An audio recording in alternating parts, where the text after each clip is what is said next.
소녀는 서울 명동 번화가 길가 보도블록 위에 털썩 주저앉아 있었습니다. 손에는 아침 일찍 산 작은 빵 봉지가 들려 있었습니다. 그것은 소년의 하루 유일한 식사이자 가진 돈으로 살 수 있는 전부였습니다. 간밤에 소녀는 근처 시장 건물의 처마 밑에서 겨우 눈을 붙였기 때문입니다. 이제 겨우 14살 남짓, 얼굴에는 아직 앳된 기색이 남아 있었지만 짙은 그늘이 드리운 눈빛에는 세상의 고단함이 어려 있었습니다. 소년의 이름은 민수였습니다. 한강 근처의 가난한 시골 마을에서 태어난 민수는 어릴 적부터 부모님의 보살핌을 받지 못했습니다. 부모님의 결혼 생활은 파탄났고 각자 제 갈 길을 떠나버렸기 때문입니다. 민수가 10살 되던 해, 유일한 보호자였던 외할머니마저 세상을 떠나자 민수는 무작정 시외버스를 타고 서울로 올라왔습니다. 어떻게든 일거리를 찾아 하루하루를 버텨낼 수 있기를 바라면서. 이 거대하고 화려한 도시는 그러나 민수에게 너무나 가혹했습니다. 소녀는 식당에서 접시 닦기, 길거리 카페에서 서빙하기 등 닥치는 대로 일을 했습니다. 때로는 일자리를 구하지 못해 폐지나 빈 병을 주워 몇 푼 안 되는 돈으로 바꾸기도 했습니다.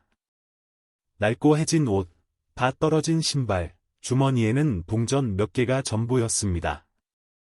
변변한 베개 하나 없이 잠들어야 하는 날들이었지만 소녀는 따뜻한 미소와 진실한 마음을 잃지 않았습니다. 세상에는 여전히 좋은 사람들이 있고 가난한 아이에게도 기회는 있을 것이라는 믿음을 버리지 않았습니다.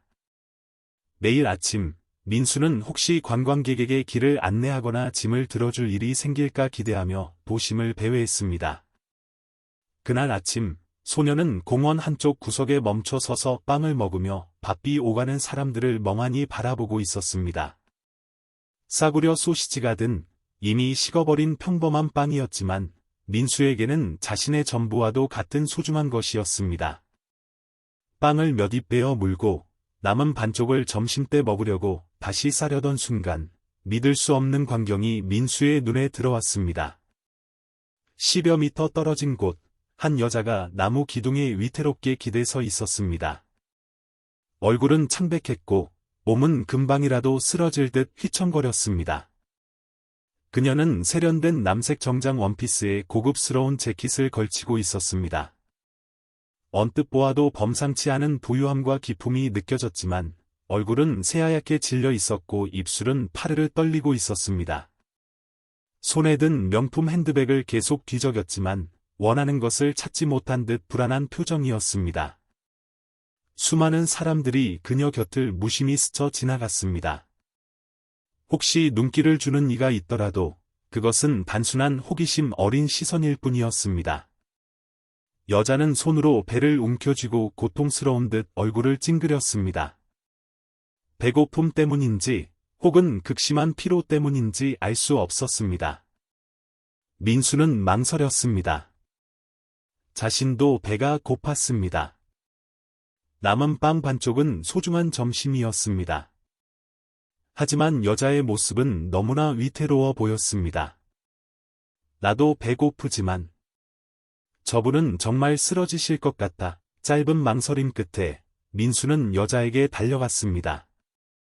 여자 주변에서는 민수가 한 번도 맡아본 적 없는 고급스러운 향수 냄새가 희미하게 풍겼습니다. 하지만 그런 것은 중요하지 않았습니다. 민수의 눈에는 지금 당장이라도 쓰러질 듯한 한 사람만 보였습니다. 민수는 남은 빵 반쪽을 내밀며 조심스럽게 말을 걸었습니다. 괜찮으세요? 이거라도 좀 드시겠어요? 여자는 놀란 듯 고개를 들었습니다. 피곤에 지친 눈빛이었지만 그 안에는 당혹감과 놀라움이 스쳐 지나갔습니다. 그녀는 힘겹게 입을 열었지만 목소리는 떨리고 있었습니다. 저는 뭔가 좀 먹어야. 여자는 나무 기둥을 더 꽉 붙잡았습니다. 얼굴에는 극심한 허기가 역력했습니다. 더 이상 생각할 겨를도 없이 민수는 빵을 여자의 손에 쥐어주었습니다. 이거라도 드시고 기운 차리세요. 그러다 쓰러지시겠어요. 여자는 떨리는 손으로 빵을 받아 들었습니다. 더 이상 사양할 기력조차 없어 보였습니다. 그녀는 허겁지겁 빵을 베어 물었습니다. 민수는 그 모습을 가만히 지켜보았습니다. 어쩐지 눈앞에 낯선 여인이 더 이상 타인처럼 느껴지지 않았습니다. 연민의 감정이 솟아올랐습니다. 몇 분 후, 빵을 다 먹은 여자는 고마움이 가득한 목소리로 말했습니다. 정말 고맙다. 이야. 배가 너무 고팠어. 내가 여기 출장 왔다가 그만 지갑이랑 서류를 다 잃어버렸지 뭐니. 당장은 어떻게 할 방법이 없어서. 민수는 깜짝 놀랐습니다. 이렇게 비싸 보이는 옷을 입은 사람이 그런 공경에 처했다는 것이 믿기지 않았습니다. 민수는 재빨리 생각했습니다. 지금 이분께 뭐가 더 필요할까? 혹시 더 필요하신 거 있으세요? 제가 가진 돈은 몇천 원밖에 없지만. 그 말을 듣고 나중에 민수가 이름을 알게 된 서진이라는 여자는 고개를 저었습니다. 아니, 내 마음만으로도 충분히 고맙다. 지금은 좀 앉아서 쉬고 싶구나. 어지러워서. 민수는 주위를 둘러보았습니다. 길거리에 익숙한 소녀는 즉시 근처에 있는 저렴한 식혜 가게를 떠올렸습니다. 소녀는 서진을 부축하여 가게로 데려가 식혜 한 잔을 주문했습니다. 자신도 목이 말랐지만 주머니 사정을 알기에 차마 더 시키지는 못했습니다. 서진은 달콤한 식혜를 마시며 조금씩 기운을 차렸습니다. 그녀는 눈앞에 남루한 소년을 찬찬히 살펴보았습니다. 참 이상한 아이로구나. 어쩜 이렇게 착할 수가 있을까? 평소 서진은 사회 밑바닥에서 하루하루 힘겹게 살아가는 사람들은 자신의 생존 문제 외에는 다른 사람을 도울 여유가 없을 것이라고 막연하게 생각했습니다. 그런데 이렇게 허름한 차림의 소년이 자신의 유일한 식량인 빵 반쪽을 아무런 대가 없이 내어주다니. 서진은 조용히 한숨을 내쉬었습니다. 내 이름이 뭐니? 민수가 머뭇거리며 대답했습니다. 민수예요. 서진은 식혜 잔을 내려놓고 허리를 폈습니다. 정말 고맙다. 민수야. 내 이름은 서진이란다. 여기 사람은 아니고 지금 좀 곤란한 상황에 처해서 민수는 궁금증을 참지 못하고 물었습니다. 혹시 강도라도 당하신 거예요? 서진의 얼굴이 순간 어두워졌습니다. 회사 동료 중 한 명이 내 지갑과 서류를 몰래 가져가 버렸어. 내가 잠시 자리를 비운 사이에 급히 이곳으로 오는 바람에 되찾을 겨를도 없었지. 며칠 전부터 회사 내 누군가가 나를 해치려 한다는 낌새를 눈치챘는데 이제 와서 보니 이런 식으로 일을 꾸민 모양이야. 지금은 어떻게 해야 할지 모르겠다. 비서에게 연락하면 내 위치가 노출될까 두렵고 그렇다고 당장 회사로 돌아갈 수도 없는 노릇이고. 민수는 서진의 말을 전부 이해하지는 못했지만 그녀가 매우 어려운 상황에 처했다는 것은 알 수 있었습니다. 그녀가 여전히 배를 살짝 움켜쥐는 것을 보고 아직 배가 고프다는 것을 알아차렸습니다. 민수는 침을 꿀꺽 삼키고 말했습니다. 그럼 잠깐만 기다리실래요? 제가 뭐 좀 먹을 걸 구해올게요. 근처에 아주 싼 백반집이 있어요. 서진은 망설였습니다. 하지만 난 돈이 없는데. 민수는 환하게 웃으며 대답했습니다. 제가 조금 있어요. 우리 둘이 한 끼 먹을 정도는 돼요. 소녀는 주머니 속에 꼬깃꼬깃한 지폐 몇 장을 만지작거리며 덧붙였습니다. 걱정 마세요. 제가 을지로 입구 쪽 김 여사님네 식당으로 모실게요. 그 아주머니는 저를 잘 아셔서 싸게 해주실 거예요. 말을 마친 민수는 자리에서 일어섰습니다. 서진은 앙상한 소년의 뒷모습을 바라보며 자신도 모르게 가슴이 뭉클해졌습니다. 부동산 재벌로서 그녀는 늘 화려한 상류 사회에 익숙해져 있었습니다. 수십억짜리 외제 차를 사고 하룻밤 파티에 수억 원을 쓰는 일에도 눈 하나 깜짝하지 않았습니다. 그런데 정작 자신이 가장 비참하고 절망적인 상황에 처했을 때 자신을 구해준 사람은 잘나가는 CEO도 거물 투자자도 아닌 자신의 얼마 안 되는 식량마저 기꺼이 나눠준 가난한 소년이었습니다. 서진은 말없이 민수를 따라 나섰습니다. 다리는 여전히 무거웠지만 조금 전에 섭취한 약간의 당분 덕분에 간신히 걸음을 옮길 수 있었습니다. 민수는 그녀를 데리고 좁은 골목 2개를 지나 작은 식당 앞에 섰습니다. 구수한 된장찌개와 제육볶음 냄새가 풍겨와 서진의 허기를 다시 자극했습니다. 식당 주인인 듯한 넉살 좋은 인상의 40대 아주머니가 민수를 보자마자 반갑게 외쳤습니다. 어이구, 민수 왔냐? 오늘은 웬일로 예쁜 손님까지 모시고 왔어? 아주머니는 마치 오래전부터 민수를 알고 지낸 사람처럼 친근하게 말을 걸었습니다. 민수는 멋쩍게 웃으며 대답했습니다. 네, 아주머니. 이 누나랑 같이 밥 좀 먹으려고요. 밥이랑 국 좀 많이 주세요. 아주머니는 서진을 흘끗 보더니 왜 이런 귀티 나는 여자가 민수와 함께 있는지 의아해하면서도 고개를 끄덕였습니다. 어여 앉아, 앉아. 뜨끈한 국이랑 밥 차려줄게. 따뜻한 밥 2공기와 푸짐한 찌개가 나왔습니다. 민수는 두 사람이 배불리 먹을 수 있다는 사실에 기뻐했습니다. 그는 밥을 먹으면서도 서진을 유심히 살폈습니다. 그녀는 조심스럽게 고기 한 점을 집어 맛있게 먹었고 창백했던 얼굴에 조금씩 혈색이 돌기 시작했습니다.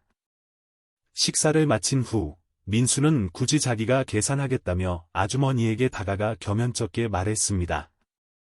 아주머니, 오늘 제가 돈이 몇천 원 모자라서 그런데 내일 와서 접시 닦아드리면 안 될까요?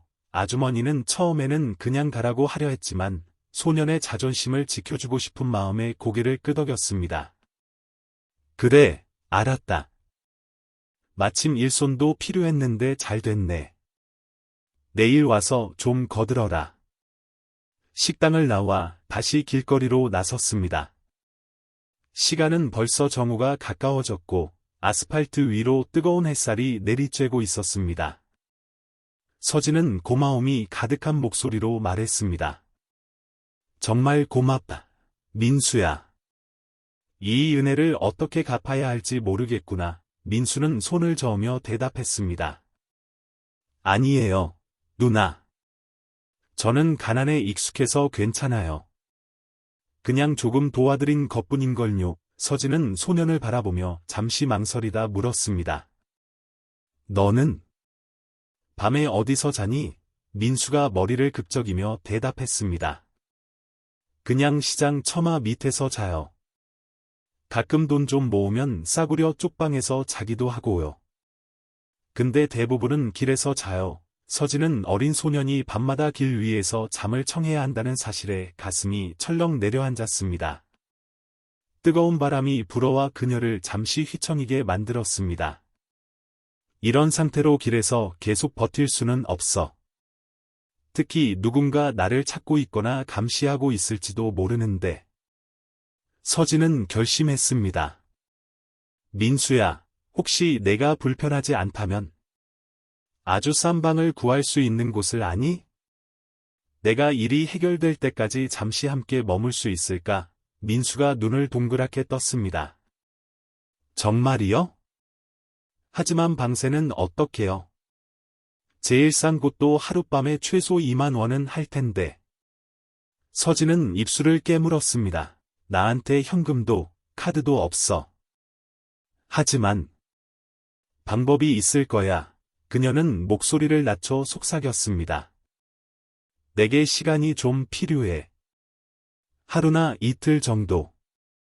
믿을 만한 사람에게 연락해서 돈을 마련해야 하거든.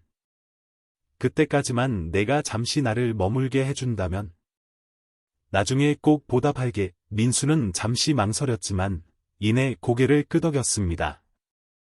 네. 제가 아는 곳으로 안내해 드릴게요. 민수는 중고로 단돈 2만 원에 산 낡은 자전거에 서진을 태웠습니다. 비싼 정장 차림에 여전히 고단한 표정의 여자가 남루한 소년의 자전거 뒷자리에 앉아있는 모습은 번잡한 서울 거리에서 유독 기이하게 보였습니다. 행여 떨어질까 서진은 민수의 어깨를 가볍게 잡았고 민수는 천천히 페달을 밟았습니다. 민수는 그녀를 청계천 근처의 허름한 여인숙 골목으로 데려갔습니다. 낡고 금방이라도 쓰러질 듯한 건물들이 다닥다닥 붙어 있는 곳, 누가 보아도 가난한 사람들이 모여 사는 동네였습니다. 여인숙 주인인 이 여사는 가끔 민수가 하룻밤씩 묵어가며 푼돈을 내던 것을 기억하고 있었습니다. 그녀는 눈썹을 치켜올리며 물었습니다. 웬일이냐, 민수야? 웬 아가씨를 데려왔어? 민수는 친구가 어려움에 처해 잠시 방을 빌리려 한다고 대충 둘러댔습니다. 이 여사는 서진을 위아래로 훑어보더니 비웃듯 물었습니다. 돈은 있고 민수가 한숨을 쉬며 대답했습니다. 아주머니, 며칠만 외상으로 해주세요. 꼭 갚을게요. 저 아시잖아요. 떼먹지 않아요. 이 여사는 입술을 삐죽였습니다. 또 내 밑에서 허드렛일하면서 갚으려고. 민수가 고개를 숙이자 서진이 뭔가 말하려 했지만 자신에게 돈 한 푼 없다는 사실을 떠올리고는 입을 다물었습니다. 결국 이 여사는 혀를 차며 말했습니다. 에휴, 알았다. 하지만 이번 주말까지 방세 못 내면 당장 나가. 그녀는 민수에게 작은 방 열쇠를 던져주었습니다. 방은 아주 작고 비좁았습니다. 벽에는 누런 얼룩이 가득했고 곰팡내가 코를 찔렀습니다. 날개 하나가 부러진 낡은 선풍기가 의자 위에 위태롭게 놓여 있었습니다. 하지만 적어도 딱딱한 침대 하나와 복도 끝에 공동으로 사용하는 샤워 공간은 있었습니다. 서진은 방에 들어서자마자 하이힐을 벗었습니다. 발은 이미 퉁퉁 부어 있었습니다. 방 안을 둘러본 그녀는 자신도 모르게 몸서리를 쳤습니다. 평생 이렇게 누추한 곳에 머물러 본 적이 없었기 때문입니다. 얇고 때 묻은 매트리스, 낡고 더러운 침대 시트, 에어컨은커녕 창문조차 한쪽이 깨져 있었습니다. 민수는 재빨리 복도로 나가 물통 몇 개를 들고 와 바닥을 대충 닦고는 말했습니다. 누나, 여기서 씻으시면 좀 시원해질 거예요. 저는 저녁거리 사올 돈 좀 벌어올게요. 서진은 핸드백을 내려놓으며 생각했습니다. 이런 상황에 혼자 놓이다니.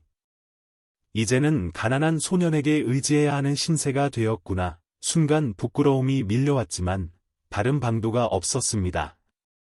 몸은 천근만근 무거웠고 신분증 없이는 다른 곳으로 도망칠 수도 없었습니다. 창밖으로는 여전히 뜨거운 햇살이 쏟아졌고 자동차 소음이 끊이지 않았습니다. 설상가상으로 휴대폰 배터리는 방전되었는데 충전기는 지갑과 함께 사라진 뒤였습니다. 서진은 입술을 깨물며 자신을 노리는 자들을 생각했습니다. 그녀는 국내 굴지의 부동산 대기업의 대주주이자 금융 등 여러 분야로 사업을 확장하고 있었습니다. 하지만 최근 회사 내부에서 누군가가 경영권을 찬탈하려 한다는 사실을 알게 되었습니다. 더 심각한 것은 그 내부의 적이 외국계 펀드와 결탁하여 회사의 핵심 프로젝트를 통째로 삼키려 한다는 것이었습니다. 그들은 서진이 자신들의 음모를 폭로할 것을 두려워하여 그녀를 방해하려 한 것입니다. 오늘 서진이 하노이, 서울로 변경에서 비행기를 타고 온 것은 중요한 부동산건을 직접 확인하기 위해서였습니다. 하지만 공항에 도착하자마자 지갑이 사라진 것을 알게 되었습니다. 누군가 의도적으로 접근하여 훔쳐간 것이 분명했습니다. 변호사를 선임하거나 자금을 동원하는 것을 막아 그녀를 무력하게 만들려는 속셈이었습니다. 혹은 그녀가 스스로 포기하도록 만들기 위해서. 혹시 가까운 측근이 배신한 것은 아닐까 하는 의심마저 들었습니다. 그렇게 궁지에 몰린 상황에서 극심한 허기까지 덮쳐 길에서 쓰러질 뻔했던 것입니다.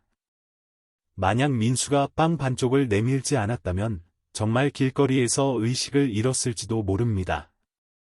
그날 오후, 민수는 서진과 자신의 저녁 식사를 마련하기 위해 다시 일거리를 찾아 나섰습니다.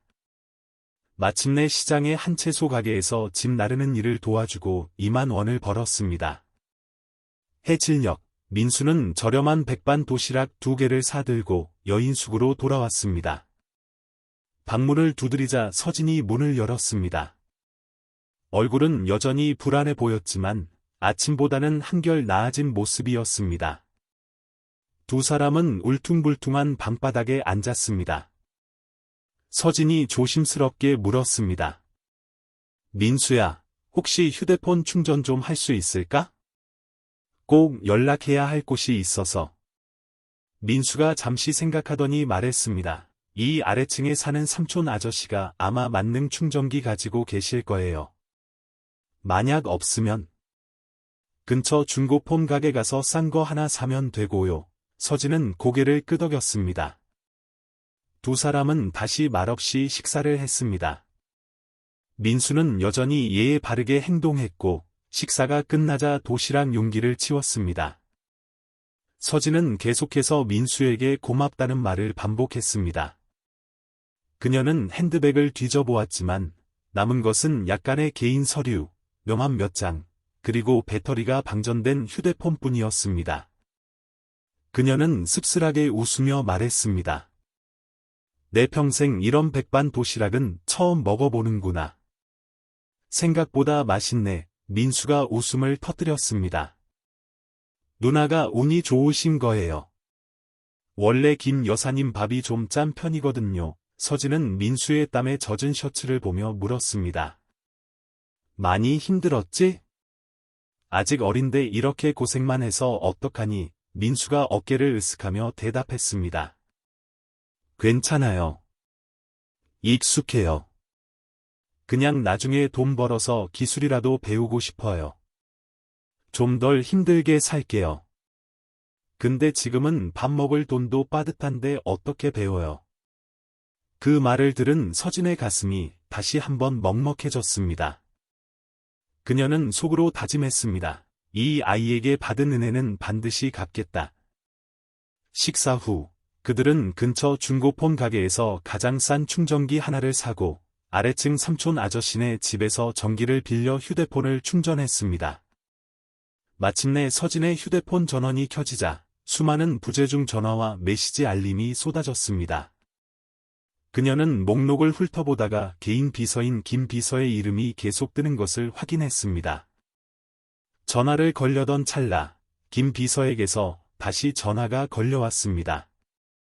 서진은 전화를 받았습니다. 나야. 수화기 너머로 다급한 목소리가 들려왔습니다. 회장님. 서진 회장님. 어디 계셨습니까? 연락이 안 돼서 다들 얼마나 걱정했는지 모릅니다. 회장님이 사고를 당했다는 흉흉한 소문까지 돌았습니다. 서진은 숨을 몰아쉬며 대답했습니다. 난 괜찮아. 하지만 지갑이랑 돈을 다 잃어버렸고 지금 머물 곳도 없어. 자네 도움이 필요해. 김 비서는 안도하며 말했습니다. 네. 알겠습니다. 지금 어디 계십니까? 사람을 보내 모시겠습니다. 서진은 잠시 망설였습니다. 김 비서를 믿어도 될까? 그녀는 조심스럽게 물었습니다. 자네, 내가 지갑 잃어버린 거 혹시 누가 그랬는지 짐작가는 사람 있나? 수화기 너머에서 당황한 목소리가 들려왔습니다. 네? 왜 저를 의심하십니까?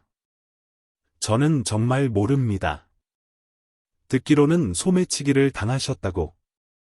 맹세코 저는 관련 없습니다. 서진은 확신할 수 없었습니다. 배신자는 내부의 누구라도 될 수 있었습니다. 그녀는 마른 목소리로 지시했습니다. 일단 내 여동생 서연이 계좌로 자금 좀 이체하게. 그리고 서연이에게 돈을 찾아서 우편으로 보내라고 전해주게. 내가 있는 곳은 아직 밝힐 수 없어. 상황이 정리되면 나타나겠네. 말을 마친 서진은 전화를 끊고 민수에게 돌아섰습니다. 아직 내가 어디 있는지 아무에게도 알릴 수 없어. 상황이 아주 복잡하구나. 민수는 어리둥절했지만 고개를 끄덕였습니다. 그럼 이제 어떻게 하실 거예요? 서진은 한숨을 쉬었습니다. 우편으로 돈이 도착하길 기다려야지. 그러면 좀 움직일 수 있을 거야. 그때까지는 미안하지만 다시 내 신세를 져야겠구나. 민수는 손을 내저었습니다. 그럼 말씀 마세요, 누나. 여인숙 방으로 돌아왔을 때는 이미 밤이 깊었습니다. 가로등의 희미한 불빛이 깨진 창문 틈으로 새어 들어왔고 매미 소리와 자동차 소음이 뒤섞여 귓가에 맴돌았습니다. 서진은 아직 한국의 무더운 여름밤에 익숙하지 않아 이마에 땀이 송골송골 맺혔습니다. 민수는 낡은 선풍기를 침대 쪽으로 돌려주며 말했습니다. 누나, 침대에서 주무세요. 저는 바닥에 신문지 깔고 자면 돼요. 서진은 미안한 마음에 말했습니다. 어떻게 그래? 너도 아직 어린데. 민수는 웃으며 대답했습니다. 괜찮아요. 저 바닥에서 자는 거 익숙해요. 서진은 감동했지만 차마 그러라고 할 수는 없었습니다. 그럼 같이 침대에서 잘까? 좁긴 하겠지만. 침대가 아주 넓지는 않네. 민수의 얼굴이 빨개지는 것을 보고 서진은 이내 어색함을 느끼고 말을 거두었습니다. 결국 그날 밤, 두 사람은 허름한 여인숙의 작은 방 안에서 각자의 자리를 지키며 잠을 청했습니다. 서진은 피곤함에 금방 잠이 들었지만 이내 뒤척이는 소리에 잠을 깼습니다. 눈을 떠보니 민수가 빈 배낭을 베개 삼아 바닥에 누워 있었습니다. 불편한 잠자리 탓인지 혹은 낮 동안의 고된 노동 때문인지 소녀는 계속 몸을 뒤척이며 신음소리를 내고 있었습니다. 서진은 목이 메는 것을 느꼈습니다. 고급 빌라와 외제차를 소유한 자신이 언젠가 이렇게 가난한 소년과 한 방에서 그것도 차가운 바닥 위에서 잠든 소년을 내려다보게 될 줄 상상이나 했을까요? 이것이 과연 불행 중 다행일까요? 아니면 또 다른 불행의 시작일까요? 그녀는 알 수 없었습니다. 다만 운명이 전혀 다른 두 사람을 이 허름한 여인숙의 지붕 아래로 밀어 넣었다는 사실만이 분명했습니다. 다음 날 아침, 서진은 복도에서 들려오는 바쁜 발걸음 소리에 잠을 깼습니다. 문을 열어보니 민수가 이 여사의 지시에 따라 복도를 청소하고 있었습니다. 소녀는 웃으며 말했습니다. 방세 내려면 일해야죠. 서진은 안쓰러운 마음에 말했습니다. 나도 같이 할게. 나도 가만히 있을 수만은 없지. 민수가 고개를 저었습니다. 아니에요, 누나. 저쪽 구석이나 살살 쓸어주세요. 힘드실까봐 그래요. 결국 두 사람은 함께 땀을 흘리며 복도를 쓸고 닦았습니다. 서진은 평생 처음 해보는 고된 노동이었지만 이상하게도 마음 한구석이 따뜻해지는 것을 느꼈습니다. 계산과 이해타산 없이 순수하게 땀 흘리는 삶의 가치를 어렴풋이 깨닫는 순간이었습니다. 청소를 마친 후 두 사람은 다시 소박한 아침 식사를 했습니다. 민수가 사온 값싼 김밥 2줄, 서진은 김밥을 먹으며 생각했습니다. 내가 이렇게 길거리에서 김밥을 먹어본 게 언제였더라? 아마 아주 어렸을 때 엄마랑 같이 먹었던 이후로는 처음일 거야. 갑자기 눈시울이 뜨거워졌습니다. 그때 서진의 휴대폰이 울렸습니다. 동생 서연이었습니다. 언니 계좌로 2천만 원 입금됐다는 메시지 받았어. 이걸 찾아서 언니 주소로 보내면 되는 거지? 근데 언니 지금 어디야? 서진은 기쁨에 소리칠 뻔했습니다. 그래. 빨리 우체국 가서 특급 우편으로 보내줘. 주소는? 그녀는 자신이 머물고 있는 허름한 여인숙 주소를 말하려다 멈칫했습니다. 혹시라도 배달 과정에서 문제가 생기거나 도난당할까봐 두려웠기 때문입니다. 결국 그녀는 골목 입구에 있는 택배 대리점 주소를 알려주었습니다. 그리고 서연아, 절대 아무에게도 내가 연락했다는 말 하지 마. 서연이 걱정스러운 목소리로 말했습니다. 알았어, 언니. 근데 조심해. 회사 사람들 사이에서 최 상무가 언니를 찾고 있다는 소문이 파다해. 아무도 믿지 마. 서진은 고개를 끄덕였습니다. 알았다. 전화를 끊고 서진은 민수에게 말했습니다. 다행이다. 아마 내일쯤 돈이 도착할 거야. 그러면 좀 움직일 수 있겠지. 그 후엔 내 문제를 해결하러 갈 거야. 민수야, 걱정 마. 내 은혜는 꼭 갚을게. 민수는 환하게 웃었습니다. 그런 걱정 마세요, 누나. 저는 누나가 안전하기만 하면 돼요. 두 사람이 이야기를 나누고 있을 때 갑자기 방문을 두드리는 소리가 들렸습니다. 민수는 깜짝 놀라 문을 열었습니다. 문 앞에는 마른 체격의 남자가 서류 뭉치를 든 채 서 있었습니다. 그는 민수에게 물었습니다. 혹시 서진이라는 여자 못 봤니? 신분증을 잃어버렸는데 친구라서 찾고 있어. 민수는 심장이 내려앉는 것을 느꼈습니다.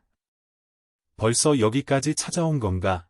그는 재빨리 서진을 쳐다보았고 서진은 고개를 저었습니다. 민수는 다시 남자에게 말했습니다. 아니요. 서진이라는 사람은 모르는데요. 남자가 의심스러운 눈초리로 다그쳤습니다. 분명 이 근처 어딘가에 있을 텐데. 숨기지 마라. 그 여자를 찾는 사람에게는 큰 상금이 걸려 있어. 민수는 끝까지 모른 척했습니다. 정말 몰라요. 남자는 잠시 민수를 쏘아보다가 신경질적으로 욕설을 내뱉으며 가버렸습니다. 민수가 문을 닫고 돌아서자 서진이 말했습니다. 아무래도 우리가 이 동네에 있다는 걸 알아챈 모양이야. 서진은 등골이 오싹해지는 것을 느꼈습니다. 그녀는 깨달았습니다. 이곳에 계속 머무는 것은 민수에게도 위험한 일이라는 것을. 하지만 아직 돈을 받지 못한 상태였습니다. 돈 한 푼 없이 이곳을 떠난다면 막다른 골목으로 뛰어드는 것과 마찬가지였습니다. 조심해야. 이제부터는 절대 아무에게도 문 열어주지 마. 오늘 밤 그들이 다시 찾아올지도 몰라. 그날 하루 종일 두 사람은 불안에 떨며 방 안에 숨어 지냈습니다. 민수가 몰래 나가 간단한 먹을거리를 사오는 동안 서진은 방 안에서 휴대폰 배터리를 충전하며 이메일을 확인했습니다. 하지만 여인숙의 인터넷은 너무 느렸습니다. 그러던 중 낯선 주소로부터 이메일 한 통을 받았습니다. 내용은 협박이었습니다. 만약 계속해서 경영권 다툼에 끼어든다면 우리를 원망하지 마라. 가장 좋은 것은 모든 것을 포기하고 멀리 도망치는 것이다. 서진은 몸서리를 쳤습니다. 그들은 그녀가 싸우고 있는 거대 프로젝트를 포기하길 원했습니다. 그녀는 깨달았습니다. 이제 숨어 지내며 돈을 기다렸다가 안전하게 회사로 돌아가 그들의 비리를 폭로할 방법을 찾는 수밖에 없다는 것을. 머릿속이 복잡하게 돌아가는 와중에 서진은 다시 한번 누가 자신의 지갑을 훔쳤을까 생각했습니다. 그녀 주변에는 수많은 비서와 동료들이 있었습니다. 모두 겉으로는 친절했지만 속으로는 언제든 그녀를 배신할 수 있는 사람들이었습니다. 갑자기 두통이 밀려와 그녀는 휴대폰을 내려놓고 침대에 누워 눈을 감았습니다. 잠깐 잠이 들었을 때 그녀는 악몽을 꾸었습니다. 누군가에게 쫓겨 번화한 거리를 정신없이 달리고 있었습니다. 배고프고 지쳤지만 아무도 도와주지 않았습니다. 그때 오직 한 소년만이 그녀에게 빵을 내밀었습니다. 꿈에서 깨어난 그녀는 식은땀을 흘리며 깨달았습니다. 현실이 악몽과 별반 다르지 않다는 것을. 이틀째 되는 밤, 서진과 민수는 여전히 여인숙 방에 있었습니다. 갑자기 서울 하늘에 먹구름이 몰려오더니 장대비가 쏟아지기 시작했습니다. 양철 지붕 위로 요란하게 빗방울 떨어지는 소리가 들렸고 천장에서는 다시 물이 새기 시작했습니다. 민수가 냄비를 가져와 물을 받는 동안 서진은 창가에 앉아 세차게 내리는 비를 바라보았습니다. 번개가 번쩍이고 천둥 소리가 울릴 때마다 서진은 추위와 불안감에 몸을 떨었습니다. 그들이 찾아오면 어떡하지? 밤 9시쯤 되었을까? 민수가 새는 물을 받고 있을 때 복도에서 요란한 발소리가 들려왔습니다. 문틈으로 손전등 불빛이 새어 들어왔고 거친 목소리가 들렸습니다. 방마다 전부 확인해. 그 여자, 분명 여기 어딘가에 숨어 있을 거야. 서진의 심장이 미친 듯이 뛰기 시작했습니다. 민수의 얼굴도 하얗게 질렸습니다.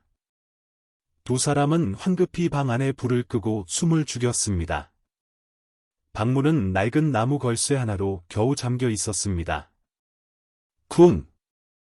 누군가 문을 거칠게 두드렸습니다. 민수는 서진에게 조용히 하라는 손짓을 보냈습니다. 다시 한번 문 두드리는 소리가 크게 울렸습니다. 문 열어. 안 열어.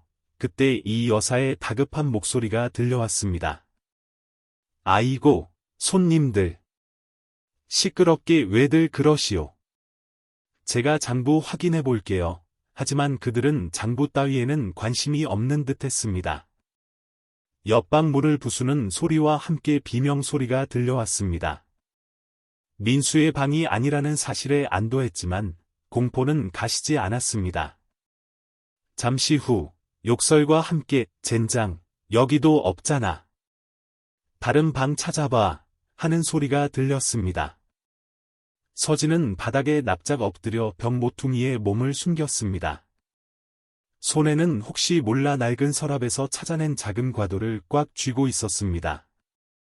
만약 그들이 문을 부수고 들어온다면 민수 역시 숨막히는 공포 속에서 눈물을 글썽이고 있었습니다. 10여 분이 흐른 뒤 마침내 그들의 발소리가 멀어졌습니다. 민수는 안도의 한숨을 내쉬었습니다. 간 것 같아요. 우리 방인 줄은 몰랐나 봐요. 서진은 여전히 떨리는 몸을 진정시키지 못했습니다. 그날 밤, 두 사람은 뜬 눈으로 밤을 새우며 교대로 망을 보았습니다. 그들이 다시 돌아올지도 모른다는 공포 때문이었습니다. 날이 밝아오자 비는 그쳤지만 두 사람은 더 이상 이곳에 머물 수 없다는 것을 깨달았습니다. 아침 일찍 민수는 골목 입구의 택배 대리점으로 달려갔습니다. 다행히 서진 앞으로 온 우편물이 도착해 있었습니다.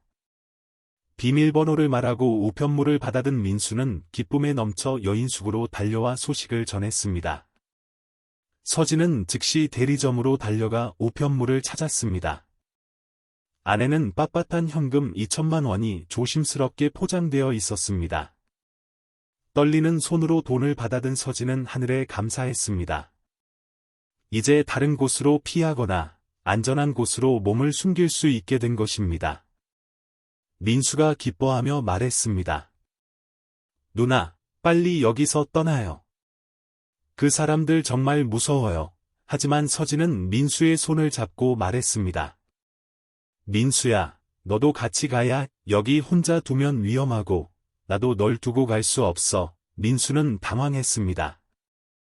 하지만 저는 여기서 일도 해야 하고 제 삶이 여기 있는데요. 서진은 고개를 저었습니다. 이런 삶은 내게 어울리지 않아. 너는 학교에 가야 해. 약속할게. 이 일이 끝나면 내가 내 학업을 책임질게. 민수는 어안이 벙벙했습니다. 누나, 농담하시는 거죠? 저는 호적도 없고 서류도 아무것도 없는데요. 서진은 진지하게 말했습니다. 내가 책임질 수 있어. 농담 아니야. 지금 우리는 당분간 서울을 떠나 다른 곳에 숨어 있어야 해. 추적을 피해야 하거든. 그런 다음 내가 다시 돌아와서 모든 것을 바로잡을 거야. 민수는 두려웠지만 서진의 눈빛에서 진심을 읽었습니다. 그녀가 어려운 상황에서도 침착하게 대처하는 모습을 보았고 이곳에 혼자 남는 것이 더 위험하다는 것도 알고 있었습니다. 잠시 생각한 후 민수는 고개를 끄덕였습니다. 네. 누나 말씀대로 할게요. 그날 정오, 두 사람은 조용히 짐을 챙겼습니다. 서진은 돈뭉치를 옷 속에 깊숙이 숨기고 민수에게 절대 아무에게도 말하지 말라고 당부했습니다. 그리고 이 여사에게 3일치 방세와 약간의 보상금을 지불하고 여인숙을 나섰습니다. 이 여사는 서진이 내민 현금 액수에 놀랐지만 민수는 그저 웃으며 아주머니, 그동안 감사했습니다. 라고 인사할 뿐이었습니다. 이 여사는 이 가난한 소년이 정직하다는 것은 알았지만 어떻게 이런 큰 돈을 마련했는지 의아해하면서도 더 이상 묻지 않았습니다. 두 사람은 버스를 타고 고속버스 터미널로 가서 부산행표를 샀습니다.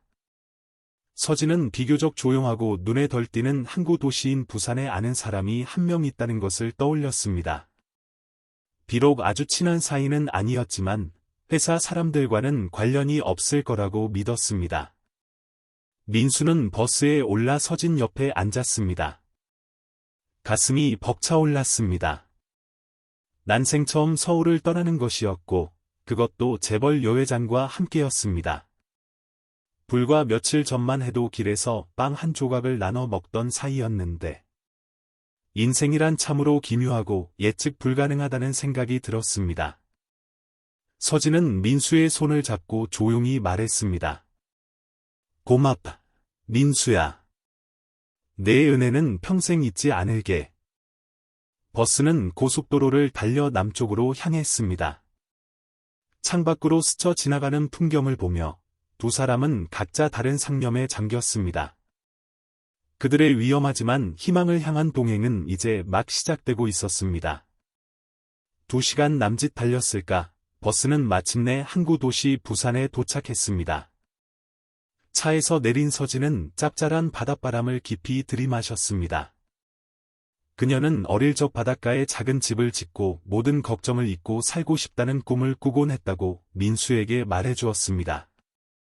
하지만 어른이 된 후 돈과 권력이라는 현실의 소용돌이에 휘말려 그 꿈을 잊고 살았다고 씁쓸하게 덧붙였습니다.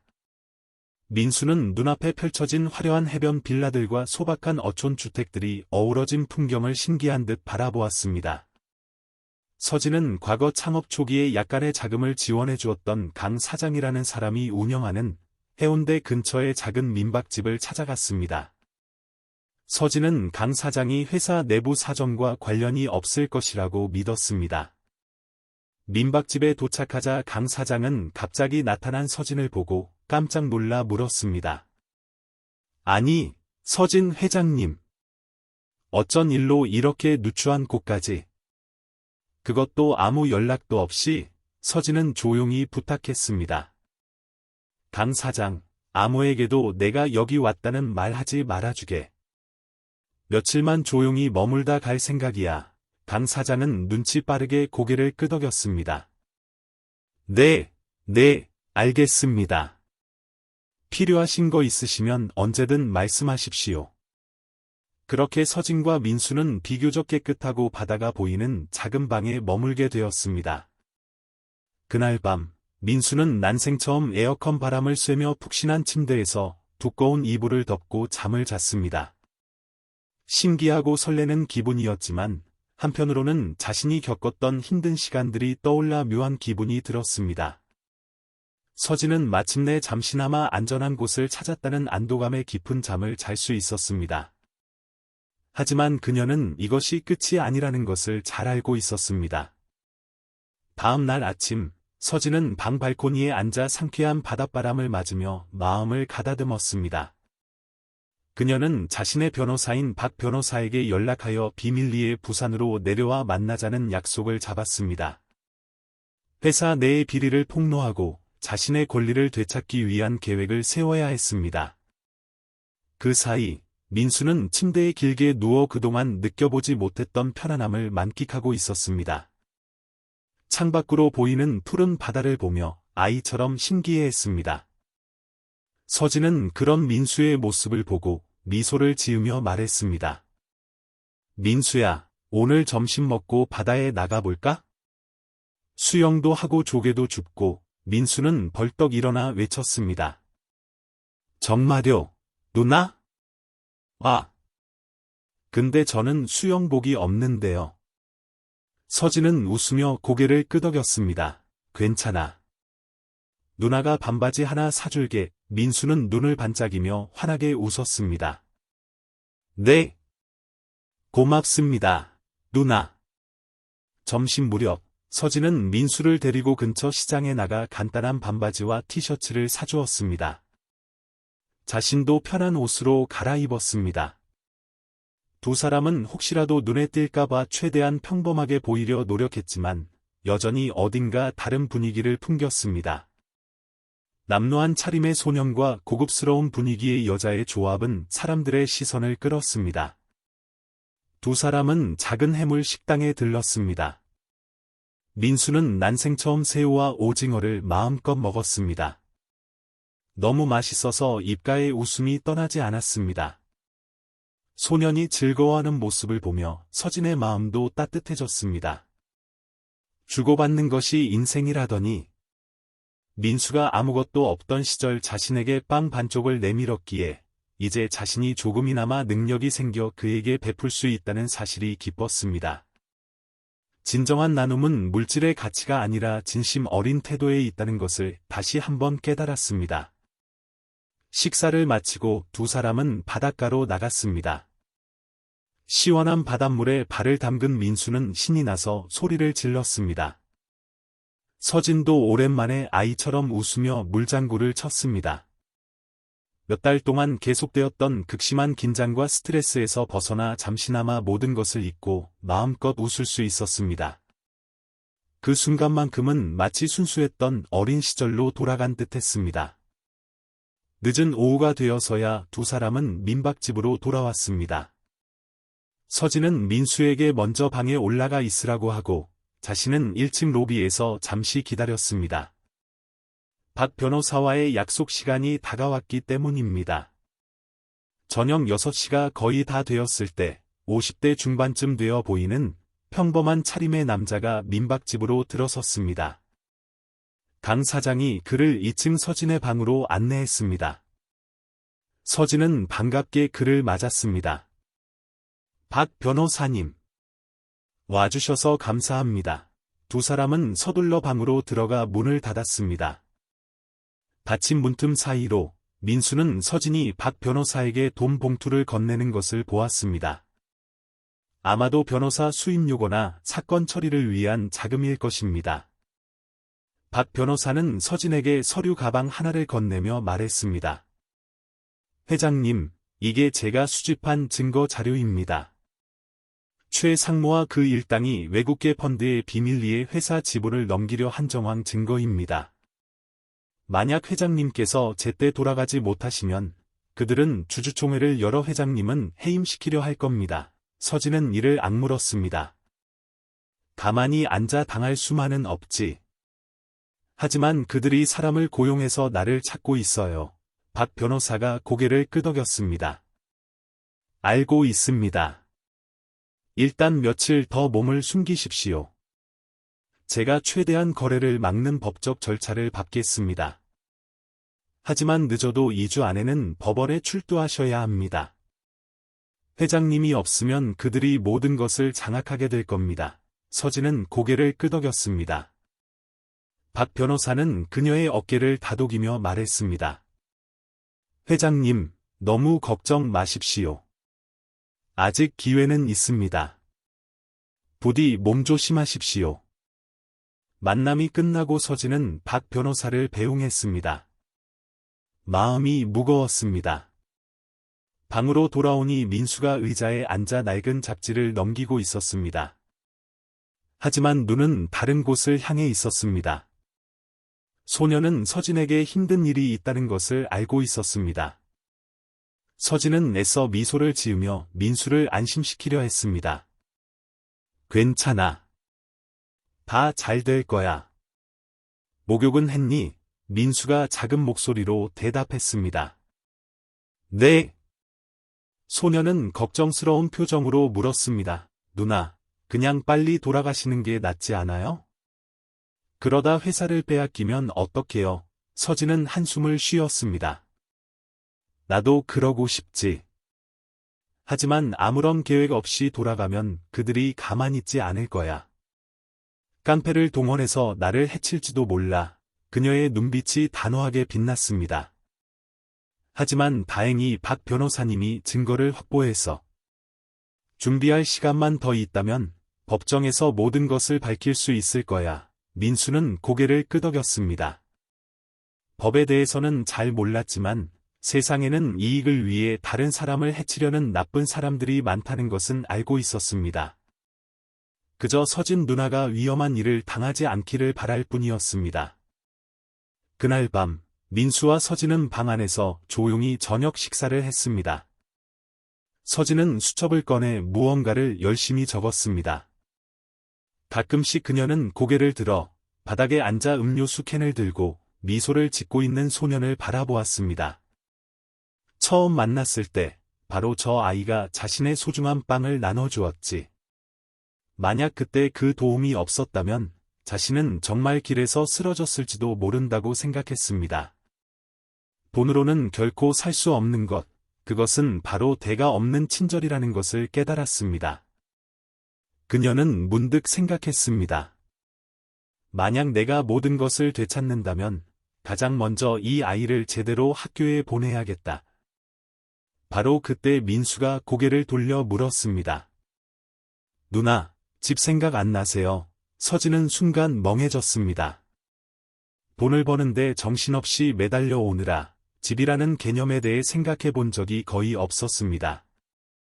부모님은 일찍 이혼했고 아버지와 살았지만 아버지마저 돌아가신 후 그녀에게는 값비싼 부동산들 외에는 집이라고 부를 만한 곳이 없었습니다.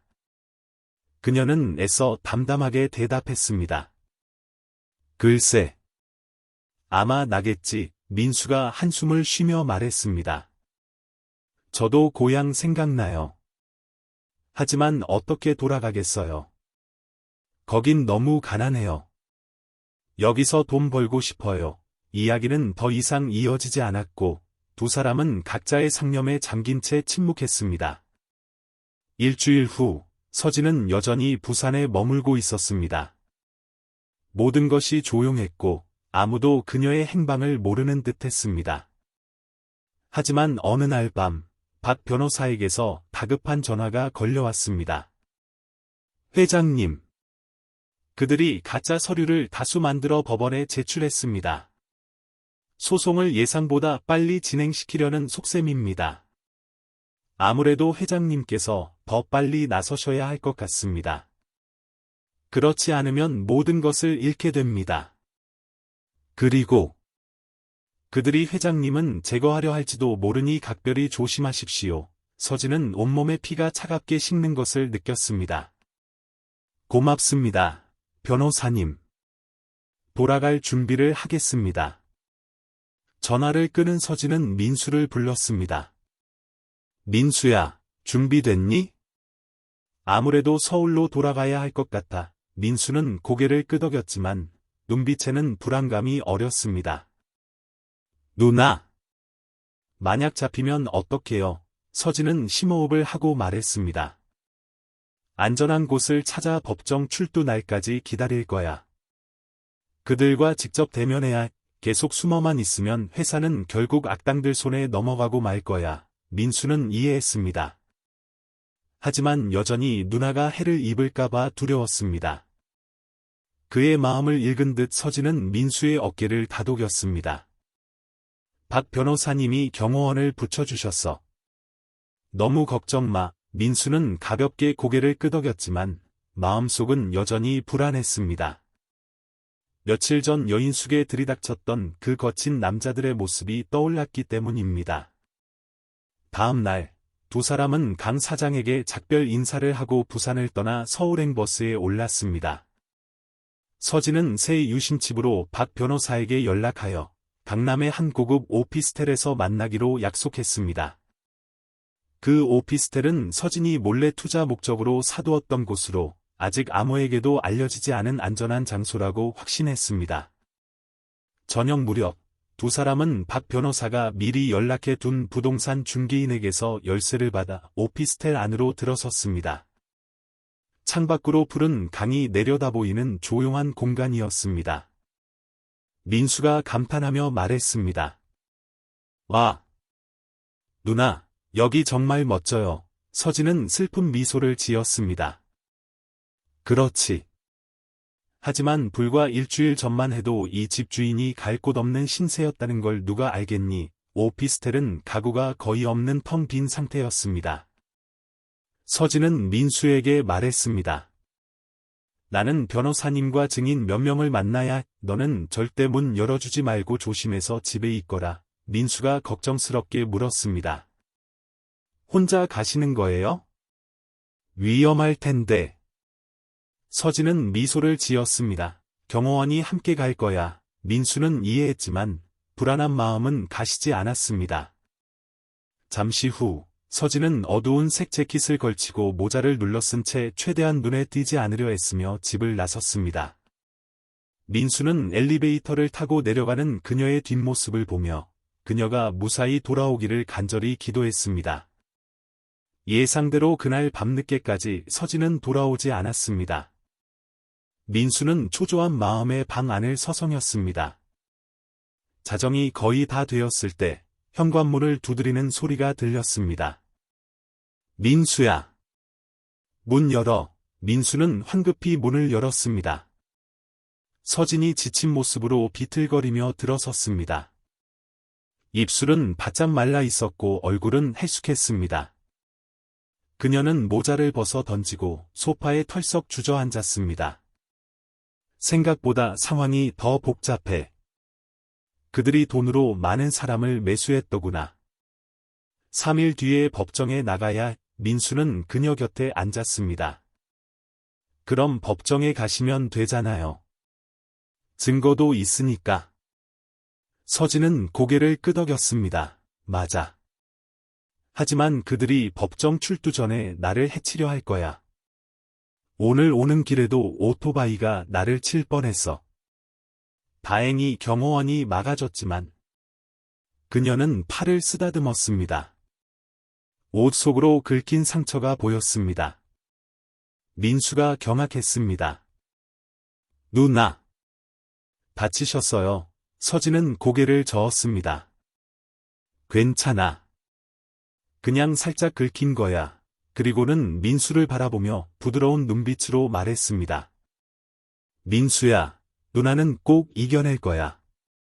내일 병원에 가서 진단서 끊고 법원에 서류 제출해서 재판 날짜 확정해야. 너는 절대 밖에 나가지 말고 집에 있거라. 민수는 조용히 대답했습니다. 네. 그 후 이틀은 극도의 긴장감 속에서 흘러갔습니다. 서진은 서류를 준비하기 위해 아침 일찍 나가 밤늦게 돌아왔습니다. 돌아올 때마다 그녀는 너무 지쳐 소파에 쓰러지곤 했습니다. 그럴 때마다 민수는 묵묵히 물을 떠다 주고 간단한 음식을 사와 챙겨주었습니다. 빨래, 청소, 라면 끓이기 등 자신이 할 수 있는 모든 일을 하며 서진을 돌보았습니다. 서진은 눈시울을 붉히며 말했습니다. 내가 없었으면 난 어떻게 했을지 모르겠다. 민수는 고개를 저었습니다.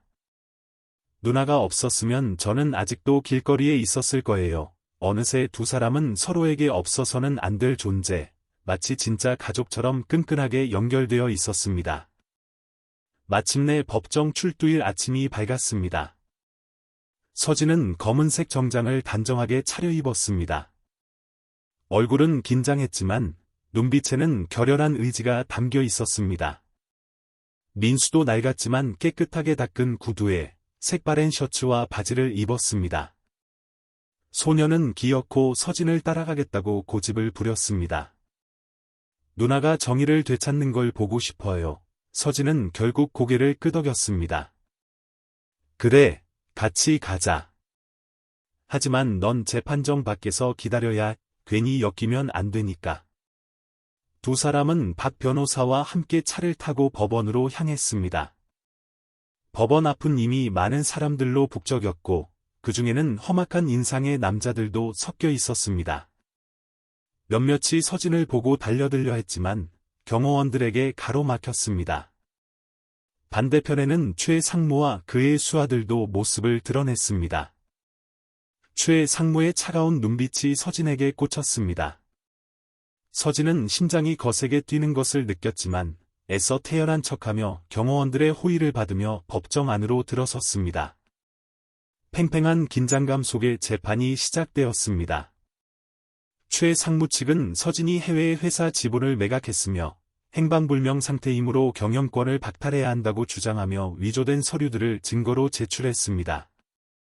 서진 측 변호인은 즉각 반박하며 모든 서류는 최 상무가 위조한 것이며 서진은 협박과 폭력 위협까지 당했다고 주장했습니다. 양측의 치열한 공방이 오갔습니다. 밖에 앉아있던 민수는 초조한 마음에 손톱을 물어뜯었습니다. 마침내 서진이 증인석에 서서 단호한 목소리로 발언했습니다. 저는 그들이 제시한 모든 서류가 위조되었음을 증명할 수 있습니다. 저는 어떤 지분 매각 합의에도 서명한 적이 없습니다. 오히려 그들은 저를 협박하고 폭력을 사용하려 했습니다. 수십 개의 눈이 서진에게 쏠렸습니다. 최 상무의 얼굴이 굳어갔습니다. 그가 반박하려 했지만 박 변호사가 결정적인 증거를 제시했습니다.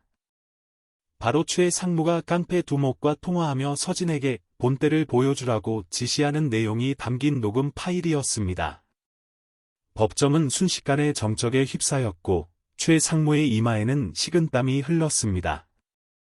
치열한 공방은 정오가 되어서야 끝났습니다. 마침내 재판부는 지분 매각 거래를 잠정 중단시키고 위조 및 폭력 행위에 대한 수사를 검찰에 의뢰한다고 판결했습니다. 또한 최종 결론이 나올 때까지 서진이 회사의 법적 대표자 지위를 유지한다고 선언했습니다. 이는 사실상 최 상무의 경영권 찬탈 시도가 실패했음을 의미했습니다. 최 상무는 분노에 찬 얼굴로 법정을 나섰습니다. 서진 역시 긴장이 풀리면서 휘청거렸습니다. 밤샘과 극심한 정신적 압박 때문이었습니다. 다행히 민수가 달려와 그녀를 부축했습니다. 누나. 다 끝난 거죠? 서진은 힘겹게 고개를 끄덕였습니다. 일단은. 하지만 조사는 계속될 거야. 아마 오랫동안 싸워야 할지도 몰라. 그래도. 첫걸음은 이긴 셈이야. 민수는 환하게 웃으며 외쳤습니다. 축하드려요, 누나.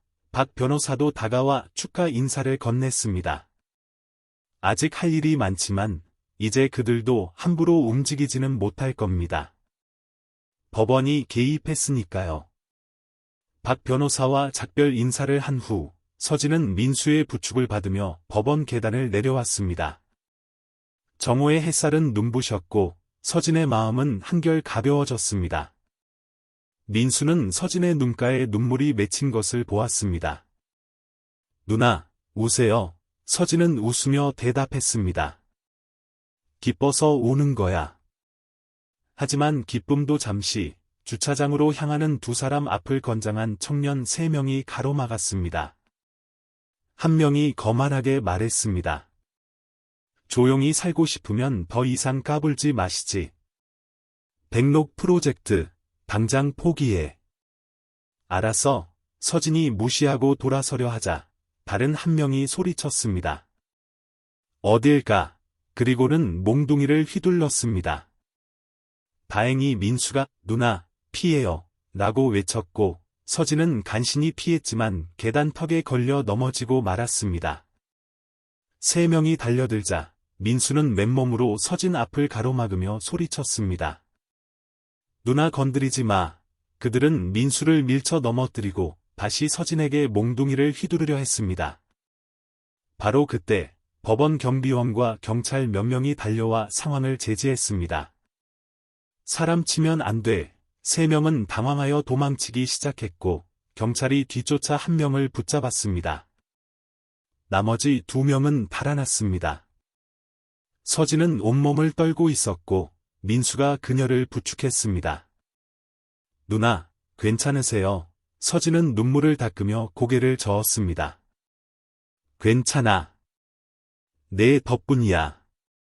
내가 아니었다면 크게 다쳤을 거야.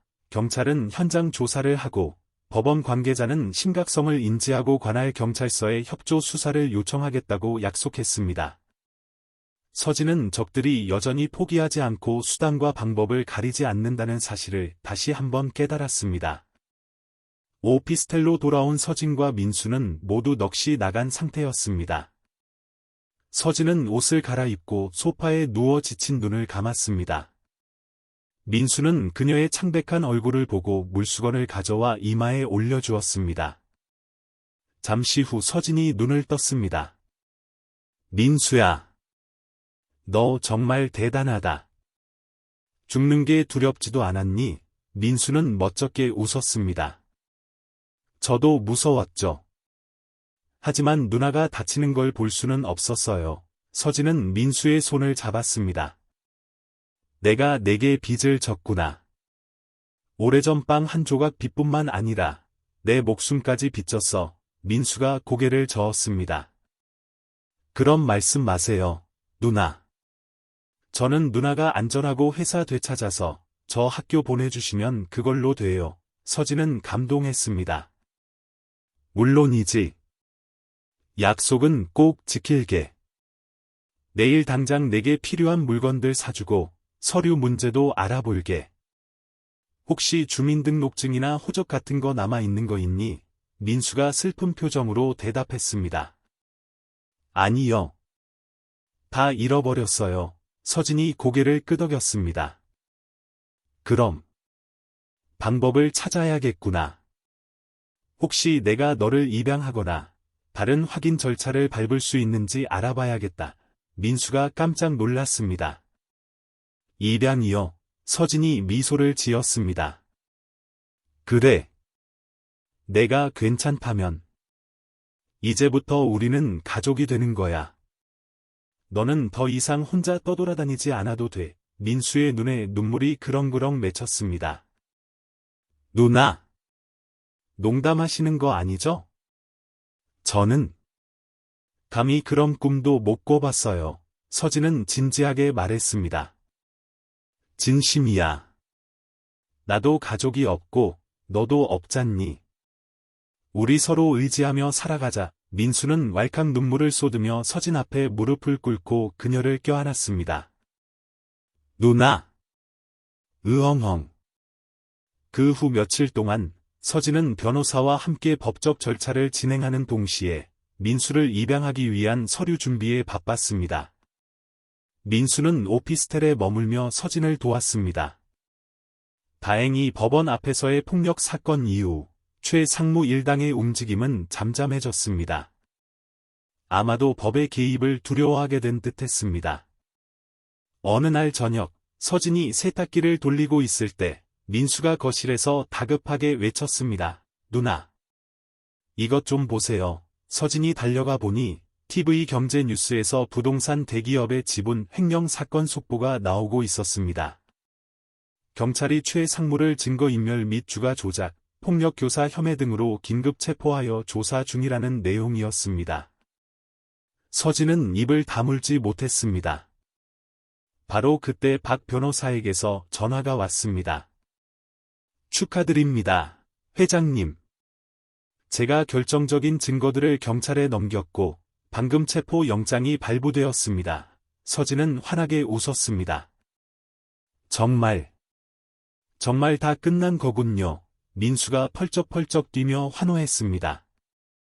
두 사람은 서로를 껴안고 기쁨과 안도의 눈물을 흘렸습니다. 길고 길었던 폭풍우가 마침내 지나간 것 같았습니다. 며칠 후 서진은 공식적으로 관계기관의 보호 아래 회사로 복귀했습니다.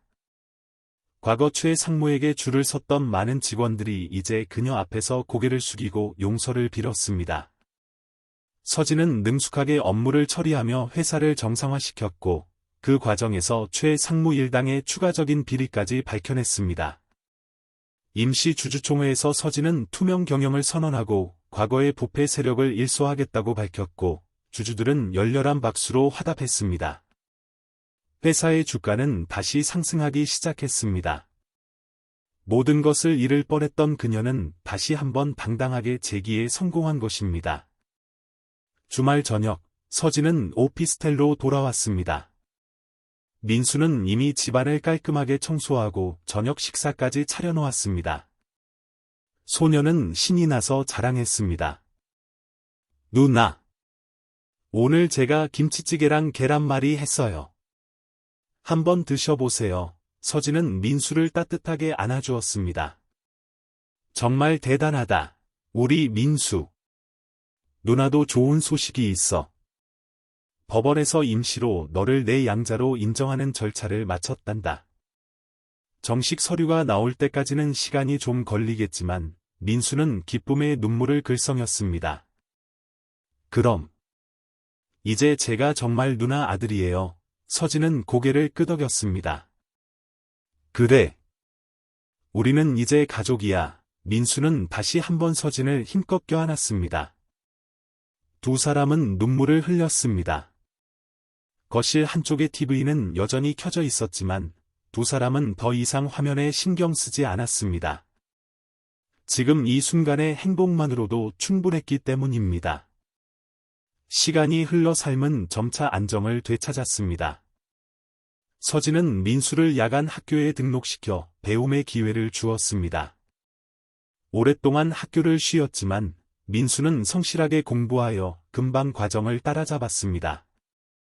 서진은 개인 교사까지 붙여주었고 민수는 눈에 띄게 발전했습니다.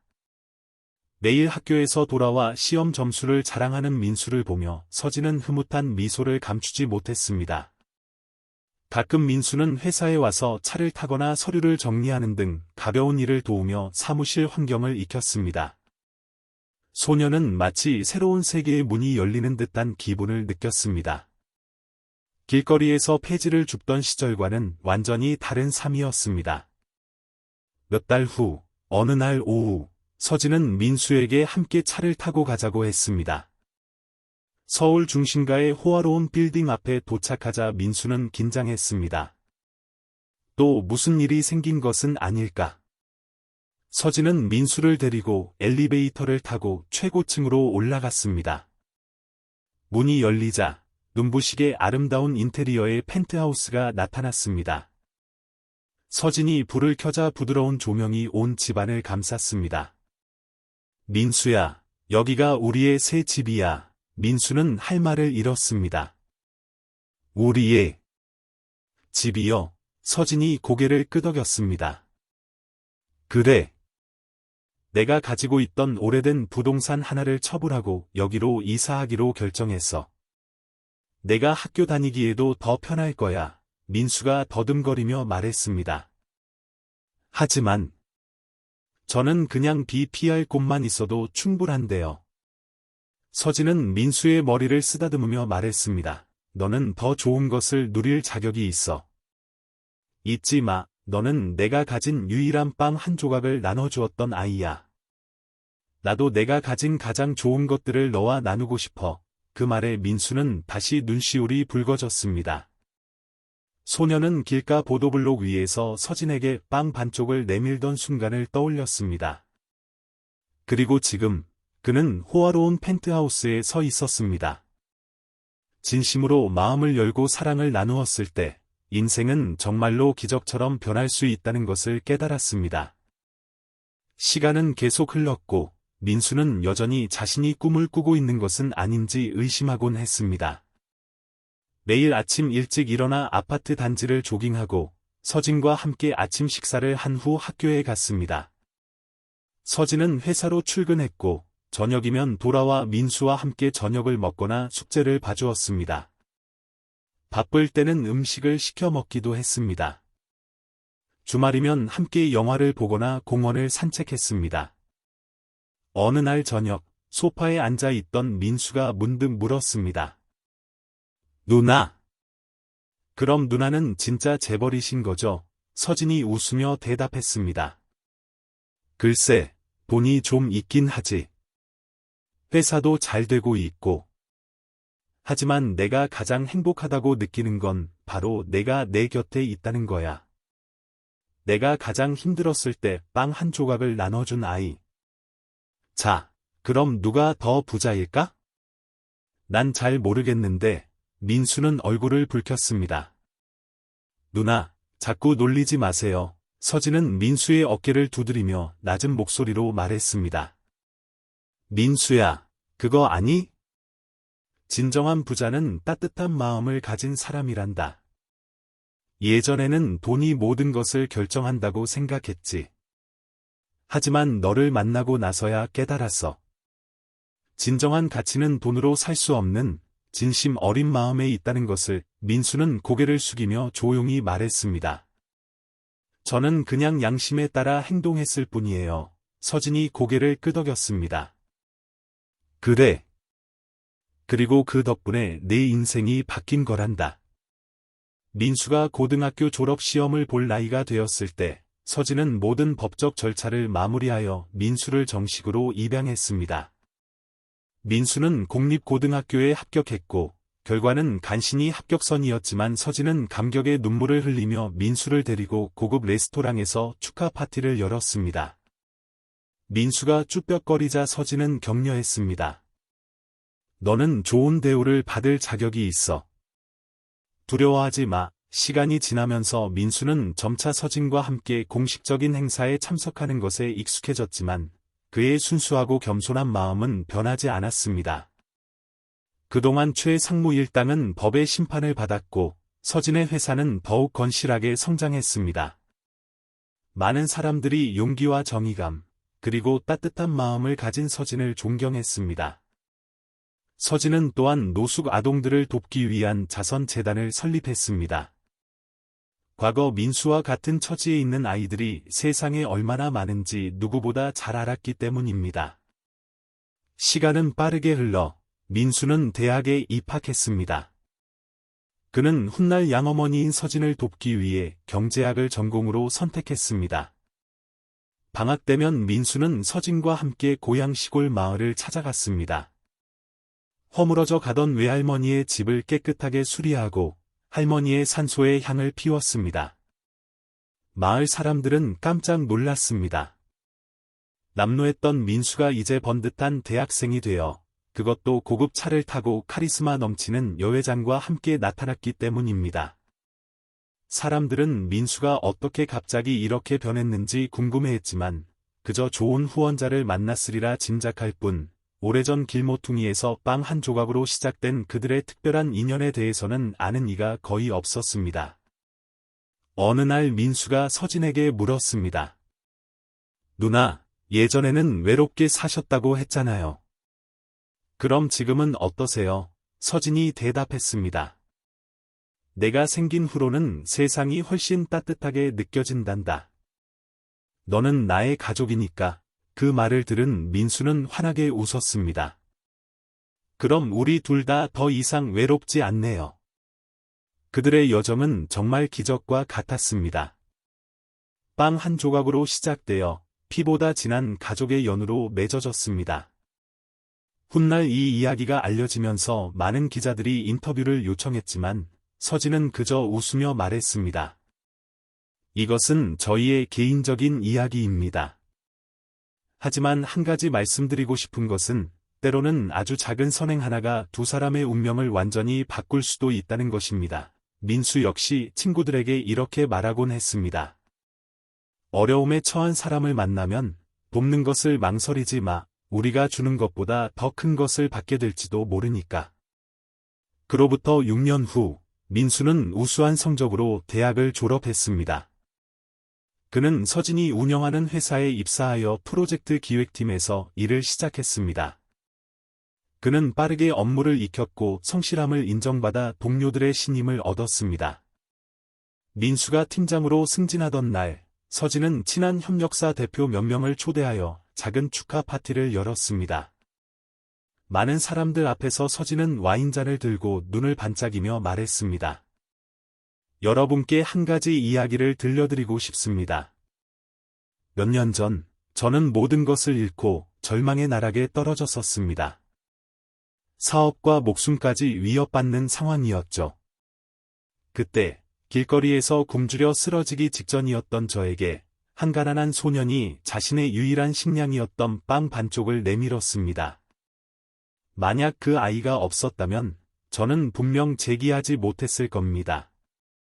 그리고 오늘, 그때 그 소년이 이렇게 훌륭하게 성장하여 제 곁에 저희 후계자로 서 있습니다. 파티장은 우레와 같은 박수 소리로 가득 찼습니다. 민수는 얼굴이 빨개졌지만 행복한 미소를 감추지 못했습니다. 그는 단호한 목소리로 말했습니다. 회장님, 아니 어머니께 감사드립니다. 어머니는 저희 은인이자 인생의 길잡이셨습니다. 제가 하는 모든 일은 어머니께서 제게 베풀어 주신 사랑에 보답하기 위함입니다. 사람들은 감동했고 몇몇은 조용히 눈물을 닦았습니다.